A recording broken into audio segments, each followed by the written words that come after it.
Hello guys, ayan. Wala akong magawa for today's video. Kaya magbibiyak ako ng medicine ni Lolo. Kasi hindi pwede sa kanya tong isang buo. Yun o. Kailangan siyang biyakin. Kasi mataas ang dosage nito. Ayan lang.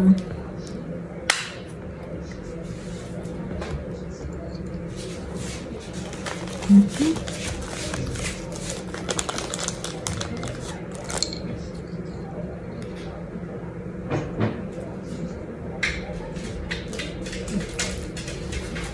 Ganyan lang ang ating gagawin. Toto! Tansya! Opo ay! Oo! Opo! At ayan, ganyan lang. Bibili nga ako ng ganito sa ano. Pag nagpa-package ako para pangputol ng mga gamot, tapos hindi siya nasisira. Ayan o, buong buo. Dalawang hati talaga siya.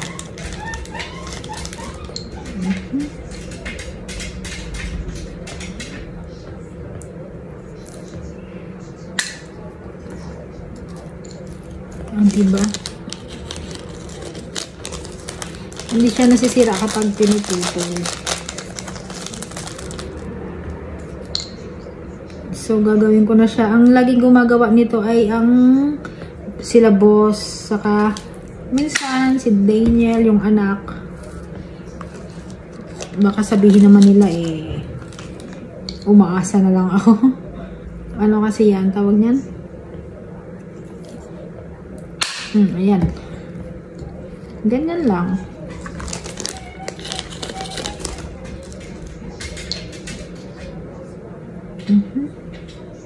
Kasi sila ang tagalagay ng gamot ni Lolo dito. Ngayon, ako lang naglagay. Kasi every week, iba-iba yung gamot na iniinom ni Lolo. So, kaya hindi ako nakikialam. Pero ngayon, pinakialaman ko na. Nilagyan ko na kasi maghapon akong walang ginawa. Natulog ako maghapon kasi nga sobrang sakit ng aking ulo.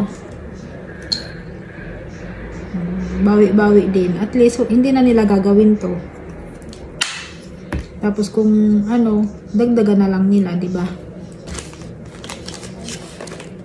Kung may bagong gamot na naman si Lolo, so, dadagdagan na lang nila.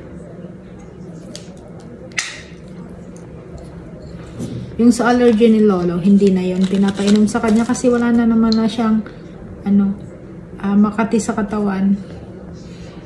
Okay naman na siya. Ayan lang.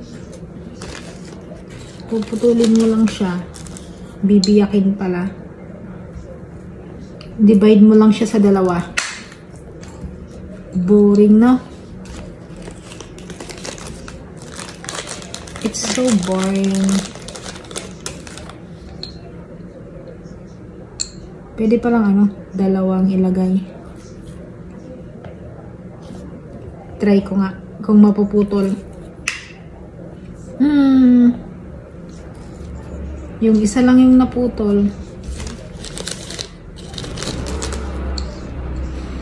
Ganyan lang kapag wala akong gawa. Minsan kasi hindi ko na alam yung gagawin ko kasi wala naman ako mga gagawin. So,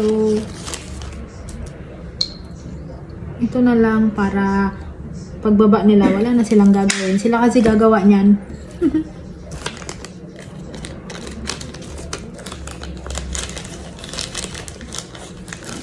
Patient ko naman si Lolo, so ako na lang gagawa, di ba? Para good job tayo.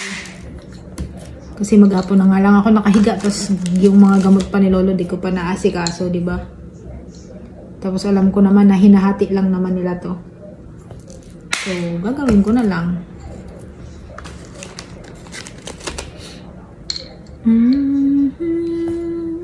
Hindi masyadong malamig ngayong araw.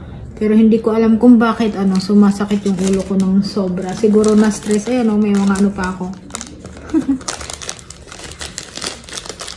mga bandage dyan.